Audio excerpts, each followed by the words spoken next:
dia, pessoal! Feliz 2019! Zumbido pode ter cura? Mas o que é o zumbido? É o que a gente vai ver agora na reportagem da Valéria Almeida. A Cláudia passou anos vivendo com um companheiro insuportável. Era dia e noite e ele não saía da minha cabeça, assim, me perseguia mesmo. Às vezes nas atividades que eu tinha, eu não conseguia me concentrar, eu me perdia até dirigindo para ir para um lugar, eu me distraía, acabava indo para outro lugar. O que a distraía era o zumbido. Eu vou te descrever como ele era. Era um apito agudo, desse jeito, contínuo. E ela demorou para diagnosticar. Eu fui primeiro em neurologista, porque eu achava assim que na minha cabeça tinha alguma coisa errada, vamos estudar o meu cérebro inteiro. Fui para vários otorrinos, até que eu cheguei a uma especialista em zumbido. Então agora o meu barulho tinha um nome. Nome e tratamento.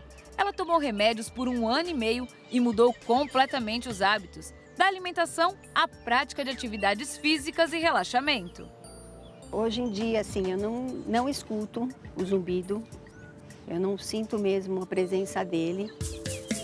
Pessoas como a Cláudia, que declaram ter se livrado do zumbido, viraram alvo de pesquisa de mestrado na USP. Há um consenso de que não existe cura do zumbido, infelizmente, mas esse estudo veio trazer essa mudança de mentalidade, eventualmente, para a comunidade científica, clínica, de que existe sim cura do zumbido. O estudo analisou exames e ouviu relatos de cura de 63 pacientes de diferentes idades. Um dos resultados muito interessantes do estudo que nós encontramos é que o zumbido pode variar de 3 a 40 anos de duração do sintoma entre esses pacientes que participaram da nossa pesquisa, e pode até a remissão, que é o desaparecimento total do zumbido, pode durar entre 6 até 37 anos de tempo. Para concluir se o zumbido pode ser eliminado definitivamente, a pesquisa continua. Se o resultado for positivo, será um alívio para a Cláudia e para tantas pessoas que convivem com esse barulho constante. Se me dissessem que em 4 anos, 5 anos eu estaria curada, eu duvidaria. Realmente agora eu não tenho ele do meu lado, não tenho mesmo. Que bom, hein? Que alívio para tanta gente. Quem quiser participar desse estudo, quiser mais informações, elas estão no nosso site g1.com.br/bem-estar. Você entra lá e tem todas as informações. Mas afinal de contas, gente, o que é o zumbido? Vamos falar sobre isso hoje com 2 especialistas, 2 otorrinolaringologistas, a doutora Tani Sanches, nossa querida Tani Sanches está aqui conosco, com outra também querida doutora Sandra Bastos. Doutora Tani, vamos tentar explicar então o que é o zumbido. A gente pode falar, assim como a gente fala sobre a dor de cabeça. A gente acha que a dor de cabeça é um problema, mas na verdade a dor de cabeça é um sintoma de um outro problema. Um sintoma de vários problemas diferentes é o melhor jeito da gente entender o zumbido, né?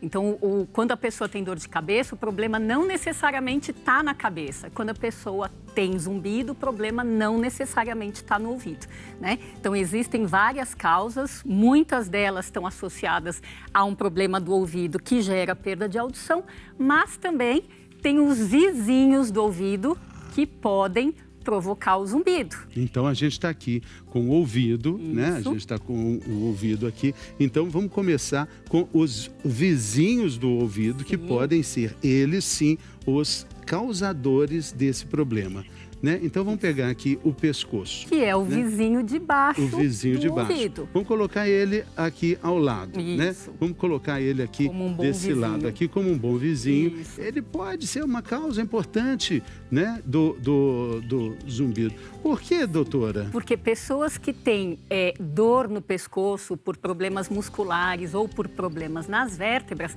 acabam levando uma informação para o cérebro que cruza com a informação do ouvido e acaba dando o zumbido. Aí, a senhora falou de um outro vizinho importante, aliás, importantíssimo, que é o cérebro, que está aqui, né? Que é o vizinho de cima do ouvido. E quem diria que o cérebro pode causar zumbido? Pois é, não só o cérebro, como problemas do cérebro, como a meningite, como a enxaqueca, mas problemas emocionais também, né? Problemas mentais, como a ansiedade e a depressão. E aí a gente encontra também, falando de problemas emocionais, um outro vizinho que também causa problemas emocionais, que é o estômago. Pois né? O estômago. Essa fonte de recebimento de coisas gostosas, mas que infelizmente podem fazer mal para a saúde, né? Como o abuso de doces, de cafeína, de gorduras, ou então o jejum prolongado. Então é muito importante prestar atenção também em toda essa questão do sistema digestivo. Tá bom. E aí a gente tem um outro vizinho do ouvido, que é a boca. Isso. A boca está aqui e também pode causar problemas de zumbido. Olha quanta coisa tá envolvido aí num problema de zumbido. E a gente acha que, eu tô com zumbido. É só um problema do ouvido. E a boca dando todos esses problemas de dente, da articulação, da mastigação, da musculatura, de quem aperta dentes. Então, com todos esses vizinhos, a gente vê que o tratamento vai precisar de uma equipe também interdisciplinar. Sim. Agora vamos tentar entender aqui por que o cérebro acaba também tendo essa questão de deixar de ouvir. Na verdade, quem deixa de ouvir não é o ouvido, é o cérebro, né? É importante a gente entender isso, né? Extremamente importante, inclusive, né? Então, a gente tem que lembrar que para que a gente escute, a gente tem que receber a informação pelo ouvido, mas o cérebro ele tem que captar essa informação. Então, se o paciente perde a audição, o cérebro ele vai tentar arrumar. E essa arrumação a gente pode entender como zumbido. Então, eu sempre falo que o cérebro não trabalha com espaços. E o espaço que ele ocupa é exatamente a formação do zumbido. O zumbido ele tem como ideia inicial ser bom, corrigir, né? Só que muitas vezes ele atrapalha a vida das pessoas. É um curto-circuito? Ele é um curto, exatamente. Eu sempre, para ficar fácil a compreensão, é melhor a gente entender como um curto, que daí é essa ideia desses ruídos que o paciente escuta. De diferentes formas, por isso que o ruído tem diferentes formas, o zumbido, aliás, tem diferentes formas, então é o cérebro tentando se arrumar de diferentes formas, por isso o zumbido acontece de diferentes formas. Exatamente, é na arrumação que ele faz com que o paciente perceba, né? Com que o indivíduo perceba. Tá.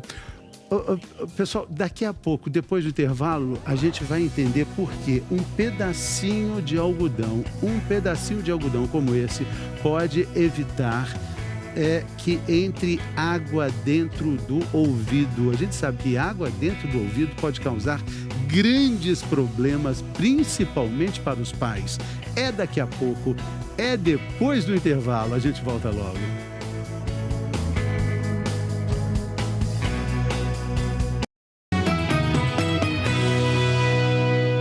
Saúde, estamos de volta. Olha só, a Aline Oliveira, lá de Fortaleza, vai mostrar agora pra gente como é que um pedacinho de algodão pode resolver um grande problema para pais e mães durante as férias, quando entra água no ouvido. Olha, isso resolve realmente. Mostra pra gente, Aline. Com tanto calor, quem resiste a cair na água? Bom demais, né? Mas requer cuidado. O Francisco fica atento ao risco de entrar água no ouvido do filho. Às vezes, quando mergulha e aqui no mar, que as ondas são mais fortes, aí ocasiona que pode dar um dano maior, né, no ouvido, né? A água entra no ouvido pelo conduto auditivo, o canal que faz a comunicação do meio externo com o ouvido médio. Mas por que a água que entra fácil não sai fácil do ouvido? Ele não é reto, né? Ele tem uma curvatura, então isso predispõe, né, o acúmulo de água, principalmente em pacientes que têm um conduto mais estreito. E algumas vezes a água entra, descola aquela folha de cera e ela veda completamente o conduto e fica com aquela sensação de ouvido cheio. O risco não acontece só no mar, mas também em piscinas, lagoas ou mesmo durante um simples banho de chuveiro. Um descuido e pode sim entrar água no ouvido. Quando acontece, a pessoa percebe logo. Fica aquele zumbido, incomoda, uma sensação de estar com o ouvido tampado. Muita gente acaba utilizando receitas caseiras para se livrar do problema. O Cauã já sabe o que fazer. Eu vou ir a cabeça assim, aí eu fico batendo aqui. Foi meu pai que me ensinou. Resolve, muitas vezes é suficiente para resolver sim. Se não der certo, é preciso ir para o consultório. Se ficar a água durante algum tempo, a gente pode ter até uma complicação mais importante, como uma otite externa. A otite é uma infecção que acontece pelo crescimento de bactérias no ouvido. A Filipa não chegou a ter infecção, mas ficou incomodada. Eu tava com a mangueira na mão. Aí a minha irmã, ela tomou a mangueira da minha mão e, em vez de jogar no meu corpo, jogou no meu ouvido. E como faz para evitar que a água entre no ouvido? A gente aconselha a usar tampões, né? Eles usam um tampão que veda completamente o conduto auditivo. Em casa, uma forma simples de resolver é colocar um pedacinho de algodão embebido em óleo, só o suficiente para vedar o conduto, tá? E a gente coloca assim, na entradinha, né, do conduto auditivo. Não resolveria num banho de imersão, mas num chuveiro resolve tranquilamente. Agora, a Filipa já pode curtir as férias do jeito que ela mais gosta. Gosto de nadar, de ver o mar, de tudo. Oh, que beleza, Filipa, muito bem. A gente tem uma dúvida no nosso auditório virtual. Vamos ver? A Fabiana, olha o que está acontecendo com ela. 2 dias com um ouvido tampado, depois que ela mergulhou. Nunca tinha acontecido antes. Será que ela vai ter que fazer algum tipo de lavagem, doutora Tani? É chato, né, Fabiana? Mas talvez você precise sim, tá? Então, a primeira coisa, procura um otorrino. Pode ser ainda só a água que ficou parada lá dentro, mas se você tiver cera, a cera, depois que a água entra do mergulho, dificulta a saída. Então, pode ser que você precise de lavagem sim. Boa sorte. Boa sorte, não dói nada. É bom consultar, então, um médico especializado. Com certeza. Vamos lá, então, falar sobre 90% dos casos de zumbido ocorrem por causa da perda auditiva. Porque existem várias causas, né, doutora Sandra? Isso mesmo. Então, a perda de audição é a principal causa do zumbido. Aí, o motivo da perda de audição é que daí ele é variado, certo? E um dos motivos mais comuns de perda de audição é a exposição a ruído. E o que a gente vê mais agora na atualidade é o uso dos fones de ouvido.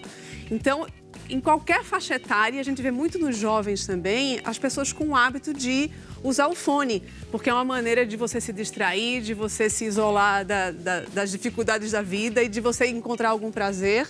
Então, aí tem o reverso, né? Então, assim, é aquela coisa boa que você adquire, mas em contrapartida você pode ter prejuízos se você não usar num volume adequado. Pois então, outras causas que também podem causar lesões, traumas, né?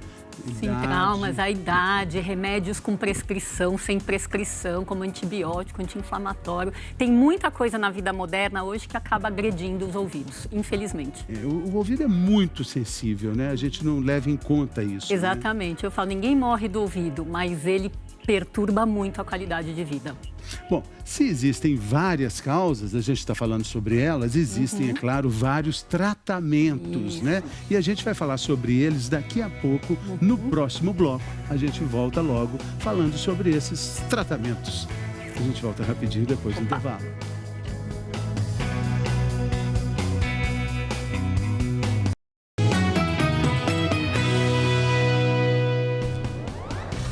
Hora do G1 em 1 minuto.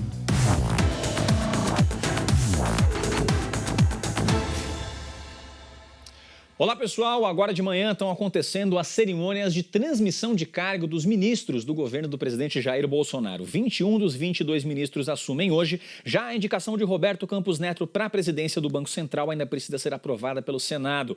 Agora há pouco, Bolsonaro esteve presente na posse de 4 ministros e em seguida vai participar de encontros com representantes de outros países, entre eles o secretário de Estado dos Estados Unidos, Mike Pompeo. Em suas primeiras medidas como presidente, Bolsonaro assinou o decreto que fixa o salário mínimo mínimo em R$ 998 para esse ano. O valor é menor do que o projetado pelo governo Temer por conta da inflação mais baixa. Jair Bolsonaro também transferiu a demarcação de terras indígenas e quilombolas para o Ministério da Agricultura. Antes, a função era de responsabilidade da FUNAI e do INCRA. Não há detalhes de como o Ministério vai executar essas novas atribuições. E com a virada do ano, chegam também novidades nas leis de trânsito, entre elas multas para ciclistas e pedestres. No G1 a gente explica direitinho. Já a placa do Mercosul, que era para ser adotada no começo do ano, foi adiada pela 5ª vez e ficou para 30 de junho. Uma verdadeira novela, Fernando. Pois então, tá bom, Cauê. Feliz ano novo para você. Feliz ano novo. Bom trabalho. Até mais. Até mais. Bom, agora a gente vai falar de um aparelho bem pequenininho, mas que pode devolver a audição para quem antes não ouvia nada. Segura lá, pertinho da orelha. Pim, pim. Põe aqui. Mais um só, mamãe. Vamos lá. O Fernando nasceu com surdez profunda. Com 11 meses, passou por uma cirurgia e recebeu pelo SUS o implante coclear bilateral. O implante coclear, ele vem para tentar fazer o papel das células sensoriais dentro da orelha interna e mandar informações para o nervo auditivo, e daí do nervo auditivo ele se encarrega de mandar para a via auditiva até o cérebro, que é realmente quem escuta, representa o som, porque associa a chegada desse som com alguma coisa representativa que a gente aprendeu durante a vida. São duas partes. A externa capta e processa a fala.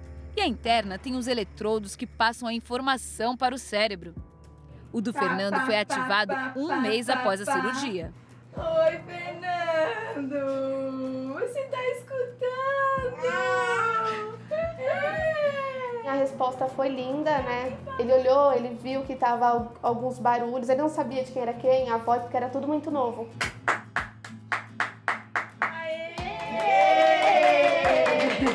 Fernando! Foi emocionante, né? Para quem nasce sem audição ou perde ao longo da vida, o implante chega como um presente muito esperado.